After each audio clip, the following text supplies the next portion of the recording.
እቺ ደግሞ ምን አድርግ ነው የምትለኛለችው? ለምን አታነሳውም? ባላነሳው ይሻላል።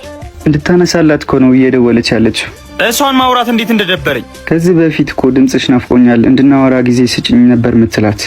የዛኔ ደስ ለምትለኝ ነበር። አሁንማ ለማየት ራሱን የደበረች። ኬባ ፍቅሯ፣ እምነቷ፣ ክብሯ ለማግኘት እኮ ቃል እኮ ነው የተጠቀምከው። ቃልህም ሰጠሃት መጥፎ ሁኔታ ላይ እንዳታዋት መስሎኝ ነበር። እንደዛ ባላደርግ ስሜቴን የሚያዘኝ ነገር እንዴት አሟላው ነበር።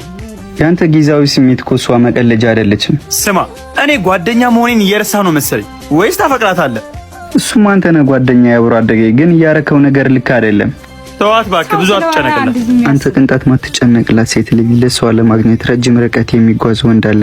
ፍቅር ከሰላም ጋር ያይዞ ሊመግባት የሚችል ነገር ግን ልቧ እንዳይከፈት መንገዱ ዘጋው። ፍቅርን ከመስጠት ይልቅ ስቃይን ሰጣት። እና ምን ላድርግ? ማፈቅራት መስሎኝ ነበር፣ ግን እንደማላፈቅራት ቆይቶ ነው የገባኝ። እውነቱ ልንገርህ ደባሪ ወጣት ነህ። እንዳንተ አይነት ጄኔሬሽን ስለበዛ ነው ወንድ ለማመን ዳገት የሆነባቸው። ብራዘር ውስጥህን ፈትሽ። ይሄ ጅግነት መግለጫ አይደለም። እግዚአብሔር ይስጥ። ልክ ልኩን ነግረው ነው የሄድክ። ወላሂ ግን ግራ ግብት ነው የምትሉ።